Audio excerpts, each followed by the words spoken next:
حضرت عمر بن عوف بیان کرتے ہیں کہ رسول اللہ صلی اللہ علیہ وسلم نے حضرت ابو عبیدہ بن جراح کو بحرین کی طرف بھیجا تاکہ وہاں کا جزیہ وصول کر کے لائیں۔ جزیہ اس ٹیکس کو کہتے ہیں جو غیر مسلموں سے وصول کیا جاتا ہے ان کی جان اور مال کی سلامتی اور ان کے تحفظ کے بدلے میں۔ پس وہ بحرین سے مال لے کر آئے۔ انصار نے ابو عبیدہ کے آنے کی خبر سنی تو وہ فجر کی نماز میں رسول اللہ صلی اللہ علیہ وسلم کے ساتھ شریک ہوئے۔ جب رسول اللہ صلی اللہ علیہ وسلم نماز پڑھا چکے تو انصار آپ کے سامنے آئے۔ آپ ان کو دیکھ کر مسکرا پڑے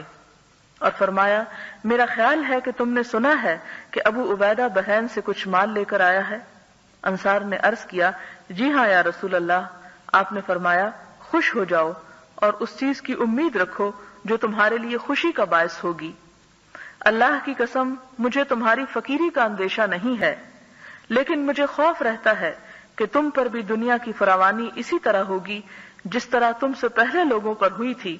پس تم دنیا کی طرف رغبت کرنے لگو گے جیسا کہ انہوں نے رغبت کی تھی، پس دنیا تم کو تباہ و برباد کر دے گی جیسا کہ ان کو تباہ و برباد کر دیا۔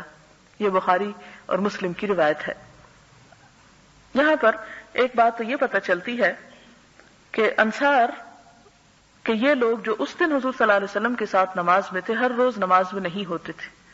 تو کیا اس سے یہ مطلب نکلتا ہے کہ وہ نماز ہی نہیں پڑھتے تھے؟ نہیں، مدینہ میں صرف مسجد نبوی نہ تھی بلکہ اور بھی مساجد موجود تھیں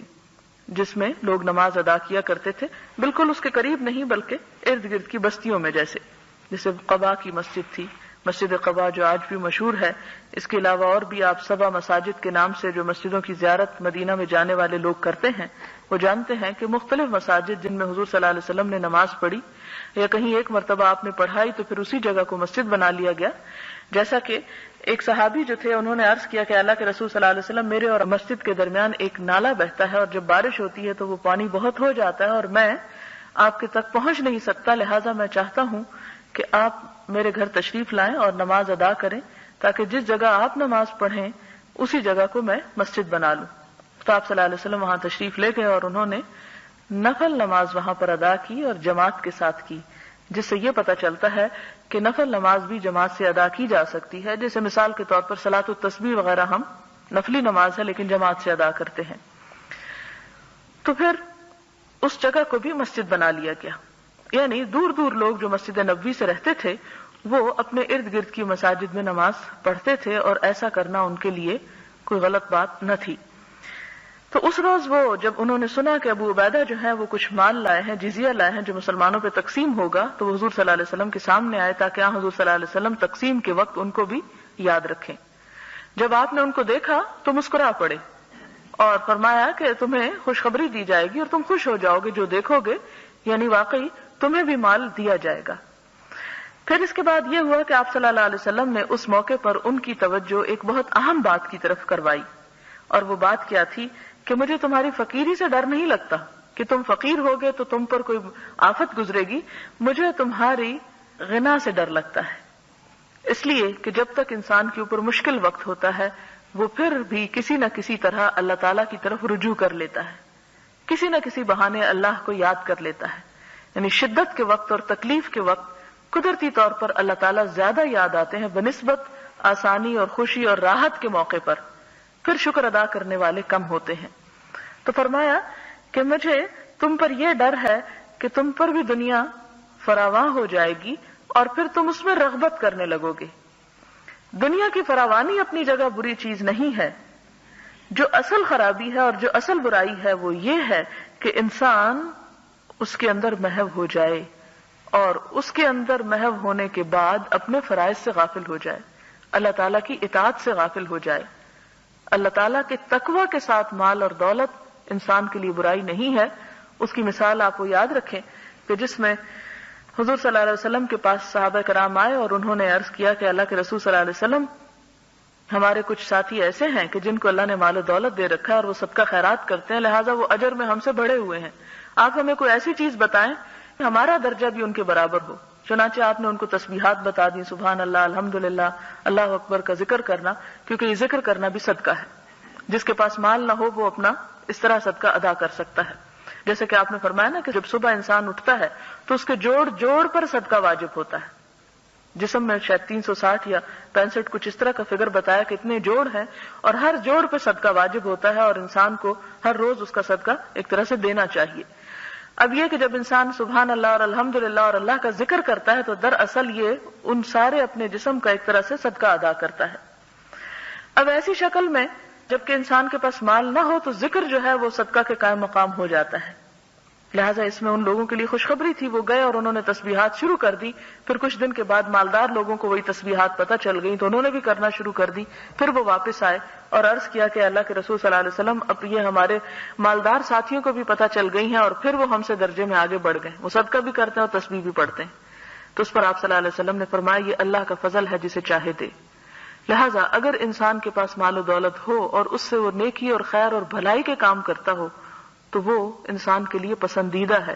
لیکن کب ناپسندیدہ ہے کہ جب انسان کو وہ دولت اپنے اندر اتنی محو کر لے، اتنا غافل کر دے کہ انسان اپنے فرائض سے کوتاہی برتنے لگے.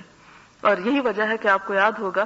کہ بزرگوں سے اور ایسے بزرگان دین سے یہ بات ملتی ہے کہ وہ آرام دہ بستر پر نہیں لیٹتے تھے کہ کہیں ایسا نہ ہو کہ تہجد کی نماز ان کی قضا ہو جائے، یعنی نیند کے زیادہ آ جانے کی وجہ سے. اور یہ بھی صرف اس وجہ سے کہ وہ اپنے آپ کو ایسی کنڈیشن یا ایسی حالت میں رکھتے تھے کہ اللہ کے ذکر سے غافل نہ ہوں. آپ کو یاد ہوگا کہ حضرت عمر رضی اللہ تعالیٰ عنہ کے دور میں جب انہیں بتایا گیا کہ ایسے علاقوں میں جہاں مسلمانوں کی فتوحات ہوئی ہیں، ایران کی طرف، روم کی طرف، جہاں مسلمانوں کے پاس کثیر تعداد میں مال آیا، تو وہاں جو مسجدیں بنائی گئی ان کے اندر بہت زیادہ زیبائش و آرائش کا کام ہوا اور انہیں بہت خوبصورت سجایا گیا، بنایا گیا، ان کے اندر جواہرات وغیرہ لگائے گئے. حضرت عمر رضی اللہ تعالیٰ عنہ کو جب یہ خبر ملی تو وہ ناراض ہوئے اور انہوں نے کہا کہ یہ کیوں کیا گیا، یہ اسراف ہے. لیکن جب انہیں یہ بتایا گیا کہ مسجدوں کی یہ زیبائش و آرائش نئے ہونے والے مسلمانوں کے دین کی طرف آنے کا سبب بنتی ہے، بہت سے لوگ جب ان کو دیکھنے کے لیے آتے ہیں تو اس بہانے سے دین کی طرف آتے ہیں، تو آپ نے کہا کہ پھر ان کو اسی حالت میں چھوڑ دو. جس سے یہ پتہ چلتا ہے کہ نیت کے فرق سے اعمال بدل جاتے ہیں اور نیت کے تغیر سے انسان کی وہی کوشش جو بظاہر مذموم ہو سکتی ہے، نیت کی درستگی کے ساتھ وہی چیز انسان کے حق میں نیکی اور اجر اور ثواب ہو سکتی ہے. تو یہاں پر جس چیز سے ڈرایا گیا اور جس چیز سے اصل خبردار کیا گیا وہ یہ کہ جب دنیا تم پہ فراخ ہو جائے گی تو پھر تم اس میں کھو جاؤ گے، تم اس میں غافل ہو جاؤ گے. پھر کیا ڈر کس بات کا تھا آپ صلی اللہ علیہ وسلم کو؟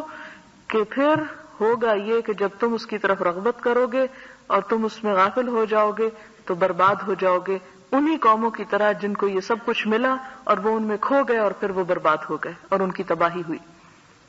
یہاں ایک اور بات آپ کے ذہن میں رہے کہ دنیا کس وقت انسان کو غافل اور کس وقت انسان کو ہلاکت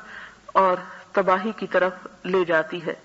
اس کے بارے میں وہ حدیث آپ دہرائیں اپنے ذہن میں جس میں حضور صلی اللہ علیہ وسلم نے فرمایا کہ ایک وقت ایسا آئے گا جب امت مسلمہ کی طرف دوسری قومیں، غیر مسلم قومیں چڑھ دوڑیں گی اور اس طرح ٹوٹ پڑیں گی اس پر جیسے بھوکے دسترخوان پہ ٹوٹ پڑتے ہیں. یعنی کھانا لگا ہوا ہو اور بھوکے لوگ آ جائیں اور وہ کھانا دیکھیں اور انہیں بلایا جائے کہ کھاؤ تو وہ تیزی سے کھا جائیں گے اور سارا کھا جائیں گے اور ختم کر ڈالیں گے، اور جس طریقے سے وہ کھائیں گے اس میں وہ ادب اور تمیز اور لحاظ اور وہ سب کچھ بھول جائیں گے. تو صحابہ کرام کو بڑی حیرت ہوئی کہ کیا ہمارے یعنی آئندہ نسلوں کے ساتھ یہ ہونے والا ہے کہ دوسری قومیں ہم پر چڑھ دوڑیں اور ہم پہ ٹوٹ پڑیں اور ہمارا اس طرح خاتمہ کر دیں. اور حقیقت ہے یہ کہ دنیا میں آپ دیکھیں کیا کسی بھی غیر مسلم قوم کا اتنا خون بہتا ہے جتنا مسلمان کا بہتا ہے؟ کیا دنیا میں جتنے لوگ اپنے گھروں سے نکالے گئے ہیں یعنی مہاجرین، ان میں دوسرے مذاہب کے لوگوں کی تعداد کتنی ہے؟ دنیا میں جتنے اس وقت لوگ گھروں سے بے گھر ہو چکے ہیں اس میں 80% حصہ جو ہے وہ مسلمانوں کا ہے، کہ جو مہاجروں کی شکل میں دنیا میں در بدر ٹھوکریں کھاتے پھرتے ہیں دنیا کے مختلف علاقوں میں. اور جس طرح ان پہ قیامت ٹوٹی ہے، بوسنیا کی طرف آپ دیکھیں، فلسطین کی طرف دیکھیں، عراق میں آپ دیکھیں، مختلف جگہوں پر مختلف لوگوں کے ہاتھوں جو قیامت ٹوٹی ہے مسلمانوں کے اوپر، یہ بالکل ایسا ہی نہیں لگتا کہ جیسے بھوکے کسی دسترخوان پہ ٹوٹ پڑے ہوں اور وہ بدتمیزی کے ساتھ اس کو ہر چیز کو توڑ پھوڑ جائیں اور کسی چیز کا لحاظ نہ رکھیں. تو اس موقع پر صحابہ کرام نے عرض کیا کہ اللہ کے رسول صلی اللہ علیہ وسلم کیا ہم تعداد میں کم ہو جائیں گے، ہم تھوڑے ہو جائیں گے کہ ہم اپنا دفاع بھی نہیں کر سکیں گے؟ آپ صلی اللہ علیہ وسلم نے فرمایا کہ نہیں، تم تھوڑے نہیں ہوگے، تم بہت زیادہ ہوگے، لیکن تم دنیا سے محبت کرنے لگو گے اور موت سے خوف کھانے لگو گے۔ جب تمہارا یہ حال ہو جائے گا کہ تم دنیا سے محبت کرو اور موت سے ڈرنے لگو، تو پھر تمہارے اوپر دوسری قومیں چڑھ دوڑیں گی۔ اشارہ اس چیز کی طرف تھا کہ جب تمہارے اندر سے جہاد کی روح ختم ہو جائے گی تو اس وقت پھر تم واقعی کمزور پڑ جاؤ گے۔